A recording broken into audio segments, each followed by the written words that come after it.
ഇരിക്കണം. മരിക്കുന്ന സമയത്തൊരു ബാധ്യതയും നമ്മിൽ അവശേഷിക്കാൻ പാടില്ല. അതുകൊണ്ടാണല്ലോ ഈ ഹബീബായ റസൂലുള്ളാഹിൻ്റെ അടുക്കൽ ഒരു സഹാബി വന്നിട്ട് ചോദിച്ചു, ഞാൻ ഷഹീദായി കഴിഞ്ഞാൽ എൻ്റെ എല്ലാ പ്രശ്നങ്ങളും പരിഹരിക്കപ്പെടുമോ? അതെ എന്ന് പറഞ്ഞു. അദ്ദേഹം സന്തോഷത്തോടെ പോവാനൊരുങ്ങുമ്പോൾ കൈകൊട്ടി വിളിച്ചിട്ട് പറഞ്ഞു, ഇല്ല ദൈന, കടം അത് വീട്ടിയേ പറ്റൂ എന്ന് ഹബീബായ റസൂലുള്ളാഹി സ്വല്ലല്ലാഹു അലൈഹി വസല്ലം തങ്ങൾ ആ സ്വഹാബിയോട് പറഞ്ഞു. അതുപോലെ തന്നെ 3 കാര്യങ്ങൾ നമ്മൾ മരിക്കുന്ന സമയത്ത് 3 സംഗതികളിൽ നിന്ന് നമ്മൾ രക്ഷപ്പെട്ടവരാണെങ്കിൽ ദഖലൽ ജന്ന, അവൻ എവിടെയാണ്?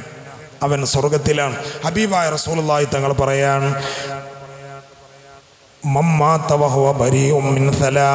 മൂന്ന് കാര്യങ്ങളിൽ നിന്ന് രക്ഷപ്പെട്ടുകൊണ്ടാണ് അവൻ മരിക്കുന്നതെങ്കിൽ അവൻ സ്വർഗത്തിലാണ്. ഏതാണ് ആ 3 കാര്യങ്ങൾ?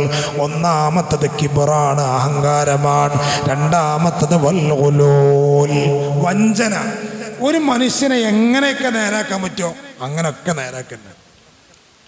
അങ്ങനെയാണല്ലോ. ചിലപ്പോൾ കടം വാങ്ങിയിട്ട് എന്ത് ചെയ്യും, പ്രയാസം ഉണ്ടാകുമ്പോൾ ആ പ്രയാസത്തെ അറിയിക്കലൊക്കെ സാധാരണ നമുക്ക് എടുക്കട്ടോ തരട്ടോ എന്നൊക്കെ പറയാം. പക്ഷെ ചില ആളുകൾ ഇങ്ങനെ തന്നെ ജീവിക്കാൻ ഒരുങ്ങി നടക്കണവരുണ്ടാവും.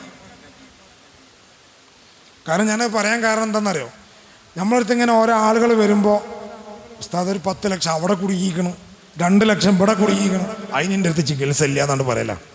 കാരണം എന്താണെന്നറിയാം, കാരണം കൊടുക്കാനുള്ള മനസ്സ് നമുക്ക് വേണ്ടേ.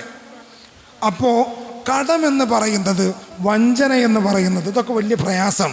അഹങ്കാരം എന്ന് പറയുന്നത്, അതുപോലെ തന്നെ വഞ്ചന.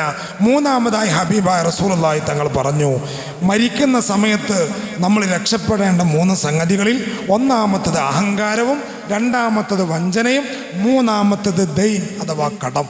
ഈ 3 സംഗതിയിൽ നിന്നും രക്ഷപ്പെട്ട നിലക്കാണ് നമ്മൾ മരിക്കുന്നതെങ്കിൽ ദഖലൽ ജന്ന, അവൻ സ്വർഗത്തിലാണ്. അള്ളാഹു നമുക്ക് ഭാഗ്യം തന്ന് അനുഗ്രഹിക്കട്ടെ. അതുകൊണ്ട് പ്രിയപ്പെട്ടവരെ, പിശാചിൻ്റെ ശത്രുവാവുക. പിശാചിൻ്റെ കൂട്ടുകാരെ പറ്റി നമുക്ക് സമയം ഉണ്ടാകുമ്പോൾ പറയാം. പിശാചിൻ്റെ കൂട്ടുകാരാവാതെ അവൻ്റെ ശത്രുവായി ജീവിക്കാനും അതുപോലെ അവസാനം ലാ ഇലാഹ ഇല്ലല്ലാഹ് ചൊല്ലി മരിക്കാനും നമുക്കെല്ലാവർക്കും അള്ളാഹു ഭാഗ്യം തരട്ടെ.